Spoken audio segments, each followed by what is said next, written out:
பெண் அரசியல். இது என்ன ஆண்களுக்கு எதிரான புத்தகமா? இதுல ஒரு தலைப்பு இருக்கு, ஆண்களின் முகமூடி பெண்களுக்கு எதற்கு அப்படின்னு சொல்லி. அதாவது இப்போ ஆண் மாதிரி ஓகே இது சௌகரியமா இருக்கு அந்த ட்ரெஸ்ஸு, அதை பெண்கள் போட்டுக்கலாம், அதே மாதிரி ஹேர் கட் பண்ணிக்கலாம். ஸோ ஆண்கள் கிட்ட இருக்கிற அவங்க ஒரு கம்ஃபர்ட் ஜோன்ல இருப்பாங்கல்ல, அது எல்லாத்தையும் நாம எடுத்துக்கலாம்.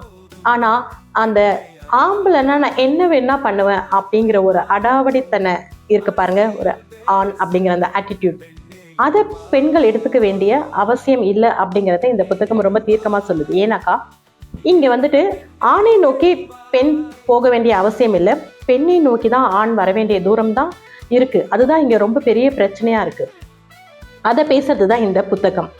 அப்போ பாத்தீங்கன்னாக்கா இங்க பெண்கள் கிட்ட நிறைய நல்லதனங்கள் இருக்கு. பாவம் அவ வந்து ஆணை அவளோட இலக்கா வச்சுக்கிட்டு ஏதோ அவன் தான் வாழறான், அவனும் அப்படிதானே, நான் பெருசா நான் வாழறேன், நான் எப்படி வேணா வாழுவேன், நீங்க ஜஸ்ட் பார்வையாளன் மாதிரி ஏதோ வேடிக்கை பார்த்துட்டே இருங்க அப்படின்னு சொல்லிட்டே இருந்ததால எவ்வளவு நாள் எங்க பெண்கள் அப்படி பார்வையாளனா இருப்பாங்க.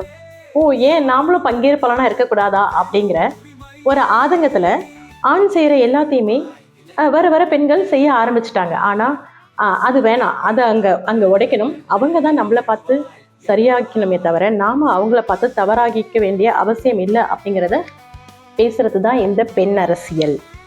பெண் அரசியல், பெண்களால், பெண்மையுடன். பெண்ணின் வெற்றி மானுடத்தின் வெற்றி.